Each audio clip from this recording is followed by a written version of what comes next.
بسم اللہ الرحمن الرحیم۔ ناظرین، وی لاگ نمبر 80 یعنی 80 وی لاگ نمبر 80 اور آج کی یہ دوسری قسط ہے اور پیج ہے 76 یعنی 76۔ ناظرین، خاندان نبوت ہیڈنگ چل رہا ہے، خاندان نبوت۔ الرحیق المختوم یہ ہے اس کتاب کا نام، جس کے رائٹر ہیں مولانا صفی الرحمان مبارک پوری۔ سیرت النبی پر دنیا بھر میں اول انعام یافتہ کتاب۔ رابطہ عالمی اسلامی مکہ مکرمہ کے زیر اہتمام منعقدہ سیرت نگاری کے عالمی مقابلے میں اول آنے والی عربی کتاب کا اردو ترجمہ۔ قال اللہ تعالی یسقون من رحیق مختوم، یہ لوگ سرے بمہر شراب پلائے جائیں گے۔ قال اللہ تعالی وَإِن تُطِيعُوهُ وَتَهْتَدُوا وَإِن تُطِيعُوهُ تَهْتَدُوا، اور اگر اس کی فرما برداری کرو گے تو راہ پاؤ گے۔ بسم اللہ الرحمن الرحیم۔ الحمد للہ الذی ہدانا لہذا وما كنا لنہتدی لولا ان ہدانا اللہ۔ اللہم صلی علی محمد النبی الامی وازواجہ امہات المؤمنین وذریتہ واہل بیتہ کما صلیت علی ابراہیم انک حمید مجید۔ اب کوئے صنم 4 قدم ہی کا سفر ہے، کچھ اور مسافت کو ٹھہر کیوں نہیں جاتے؟ زمیں مانگتے تھے نظر مانگتے تھے، پیغمبر خدا سے عمر مانگتے تھے۔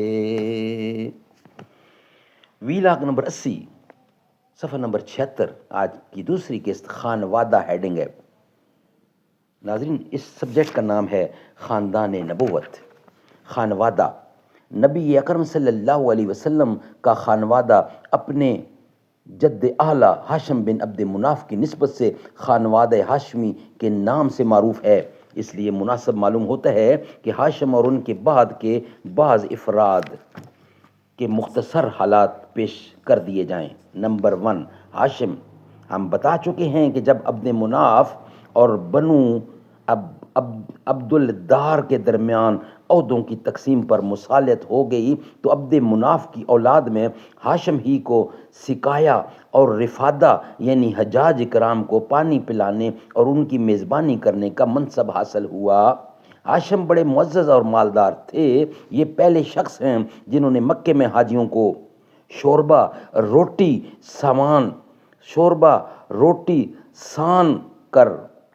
سان کر یعنی چھان کر کھلانے کا اہتمام کیا۔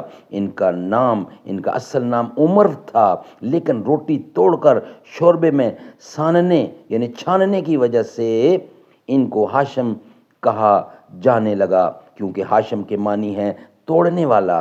پھر یہی ہاشم وہ پہلے آدمی ہیں جنہوں نے قریش کے لیے گرمی اور جاڑے کے 2 سالانہ تجارتی سفروں کی بنیاد رکھی۔ ان کے بارے میں شاعر کہتا ہے۔ ناظرین، اس کا ترجمہ پیش کرتے ہیں۔ یہ عمر ہی ہیں جنہوں نے قحط کی ماری ہوئی یعنی جنہوں نے قحط کی ماری ہوئی اپنی لاغر قوم کو مکے میں روٹیاں توڑ کر شوربے میں بھگو کر کھلائیں اور جاڑے اور گرمی کے دونوں سفروں کی بنیادیں رکھیں۔ سبحان اللہ، سبحان اللہ۔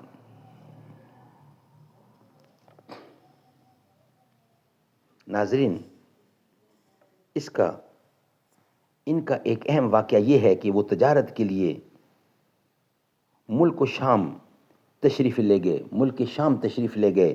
راستے میں مدینہ پہنچے تو وہاں قبیلہ بنی نجار کی ایک خاتون سلمہ بنت عمر سے شادی کر لی اور کچھ دنوں وہیں ٹھہرے رہے۔ پھر بیوی کی حالت حمل میں میکے ہی میں چھوڑ کر ملک شام روانہ ہو گئے اور وہاں جا کر فلسطین کے شہر غزہ میں انتقال کر گئے۔ ادھر سلمہ کے بطن سے بچہ پیدا ہوا۔ یہ سنِ 497 کی بات ہے۔ چونکہ بچے کے سر کے بالوں میں سفیدی تھی، اس لیے سلمہ نے اس کا نام شیبہ رکھا اور یثرب میں اپنے میکے ہی کے اندر اس کی پرورش کی. آگے چل کر یہی بچہ عبد المطلب کے نام سے مشہور ہوا. عرصے تک خاندان ہاشم کے کسی آدمی کو اس کے وجود کا علم نہ ہو سکا. ہاشم کے کل 4 بیٹے اور 5 بیٹیاں تھیں، جن کے نام یہ ہیں: اسد، ابو ظہفی، نزلہ اور عبد المطلب، شفا، خالدہ، ضعیفہ، رقیہ اور جنتہ.